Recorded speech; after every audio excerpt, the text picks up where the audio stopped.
It was a cold, misty evening when Mark decided to stop at the old roadside lighthouse motel.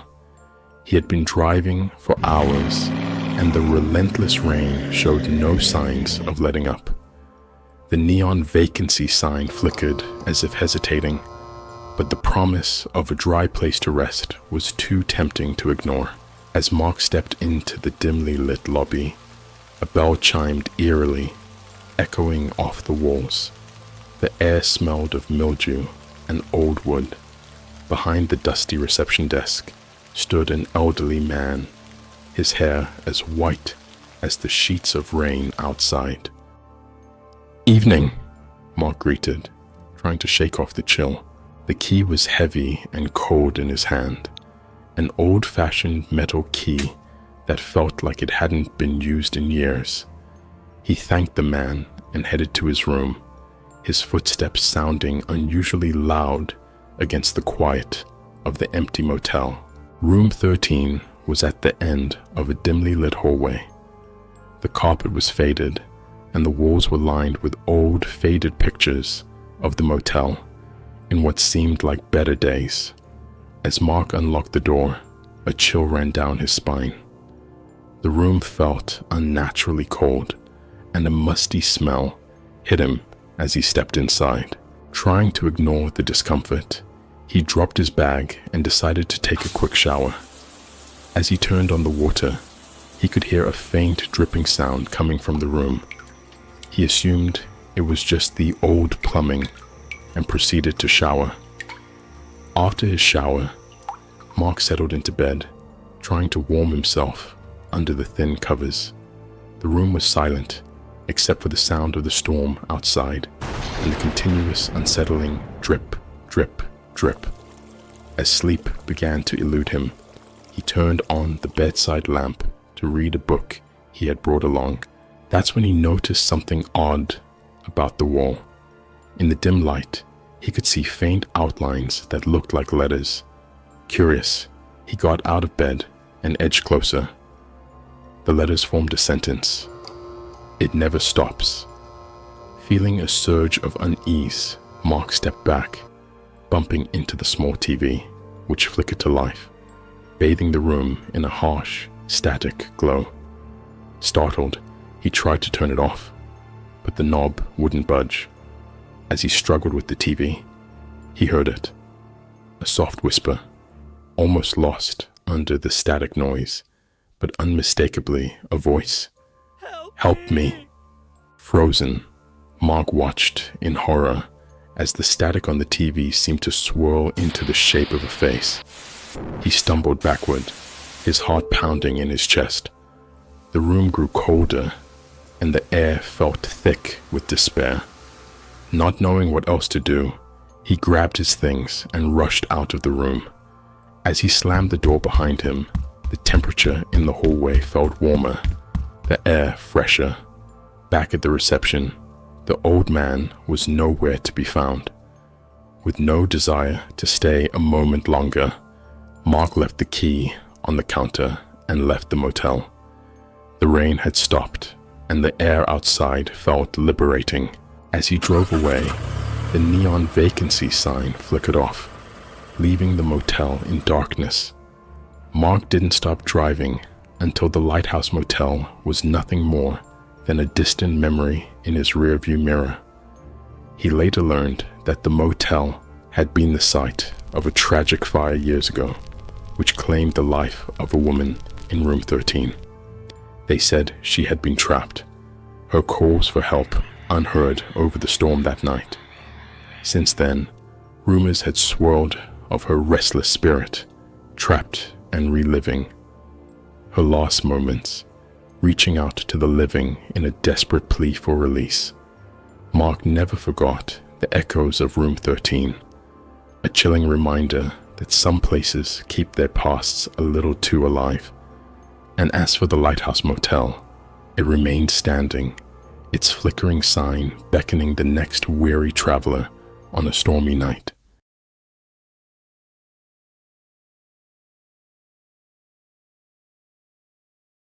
In the sleepy town of Willow Creek, The Hawthorne Inn had stood since the early 1900s, hosting travelers from near and far. Its charming exterior and cozy interiors had always been a beacon of warmth and safety. However, its inviting appearance masked a chilling history that few dared to recount. Sophie, a young journalist with a passion for uncovering hidden stories, stumbled upon the inn during her travels. Intrigued by its quaint beauty and the strange, almost imperceptible tension in the air, she decided to stay the night, hoping to learn more about its past. As she checked in, the innkeeper, a stoic woman named Mrs. Ellis, handed Sophie the key to room 7. "It's one of our most popular rooms," she said, though her eyes seemed to hold a flicker of hesitation. That night, as Sophie unpacked her things, she noticed that the air in room 7 felt unusually heavy.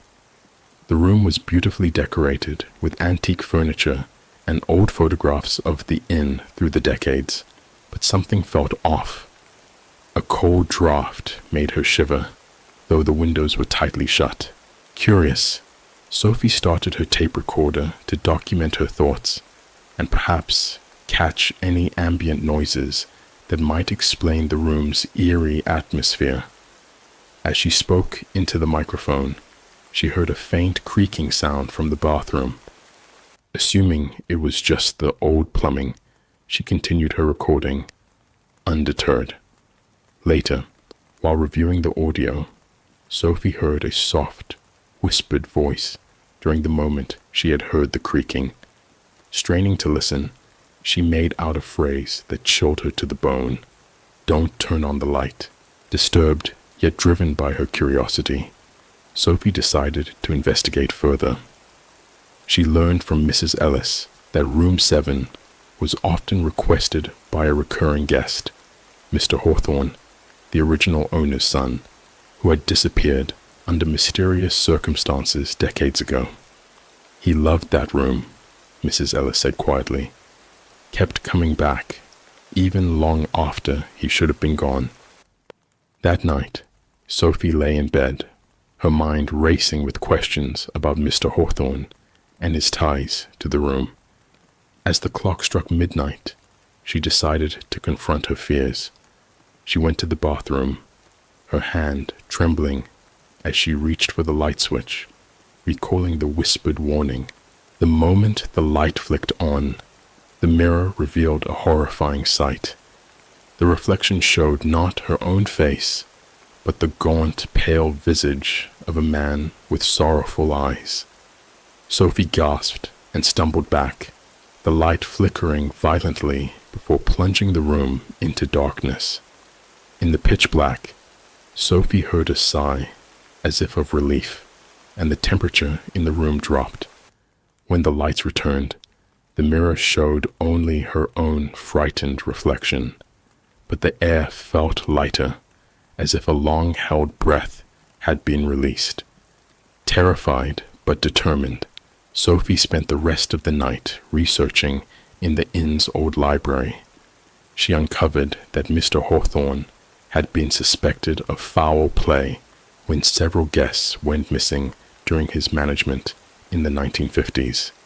However, he vanished before he could be questioned, leaving a shadow over the inn and his family's name. By morning, Sophie understood the significance of room 7. It was not just a room.